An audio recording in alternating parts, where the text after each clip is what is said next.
Hello, my name is Keith Vukasinovich, and welcome to 10,000 Step Therapy.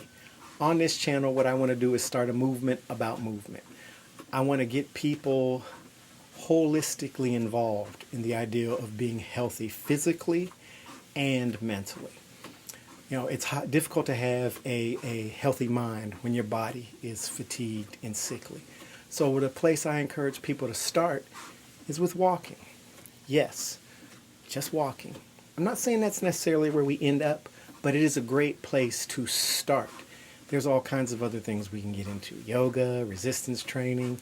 I personally use steel mace, kettlebell, heavy clubs, and yoga in addition to my walking. But a lot of what I do is just walking.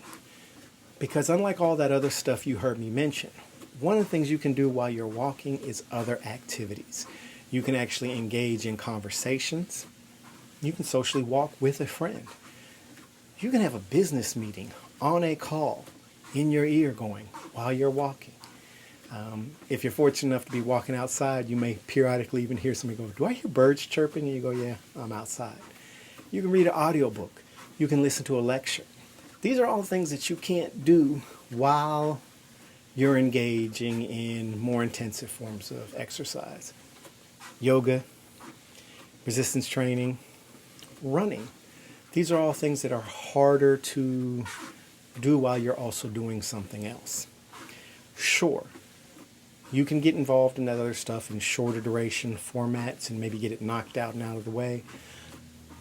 But walking is something that we need to be doing more of in general. So I can encourage that, and it's a great thing that we're able to multitask while we do it too. So the 10,000 step therapy movement you hear me talking about is because I want you to get up and get some steps. There are few things in life that are as effective at reducing all-cause mortality rates as just getting up and moving a little bit more. The reason why I encourage folks to do 10,000 steps is it's a nice number that has kind of culturally come to mean something perhaps more significant than what the physiological research tells us. I mean, I think, and you guys can feel free to vet me on this one, put it in the comments.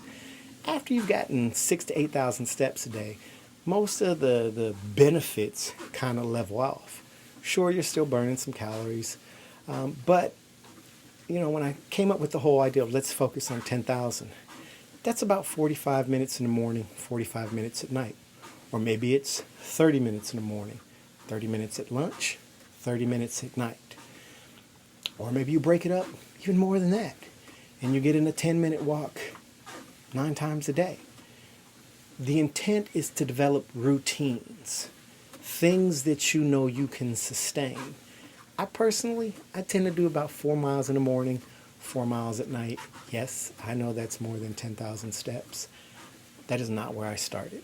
That is not what I'm encouraging anybody else to start with. Because one of the things I do know is when I've watched people, especially former athletes, try to get back into the game of watching themselves, and I know a lot of people who were athletes when they were younger, midlife hits, and they are a fraction of the athlete they used to be. But they jump right back into it with the same passion, the same pace they had when they were half our age. I'm 53. Yeah, that's a recipe for disaster. And I've watched some folks do this repeatedly. They get into a new routine, they go all in, they're solid for a week, they hurt themselves, they lame up, they end up not being able to exercise for months on end. And this becomes the dysfunctional pattern that their minds translate into their bodies. I work out really hard for a hot minute, I hurt myself, and now I have an excuse not to exercise and to go back into the sedentary lifestyle again for months on end.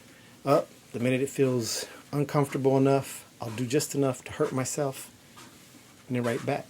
I don't think anybody consciously engages in that pattern, but I see it chronically in our age group. So my encouragement is don't start off back where you were. Start off wherever you're at. So the other thing I can say about this channel is a lot of the videos you will see me doing exactly what I'm doing right now. I'm not just encouraging you to walk. I am on a treadmill. I'm getting the steps in right now. I'm doing what I want you to do. I don't want you to feel like I'm sitting here preachy saying, hey, you need to get out there and do this. And in every video I'm in with you, you see me sitting on my butt telling you about how you need to get up and go move. Yeah, nah. Most of us have lived lives where we've heard that, do as I say, not as I do. So I want this movement to be one that you know is a journey I'm on with you.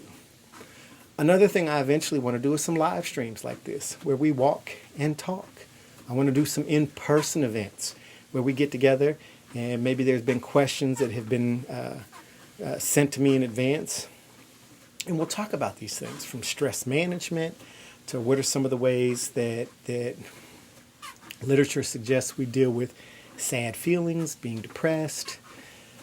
How do we seek out help for the traumas and the things that we don't like to talk about in life?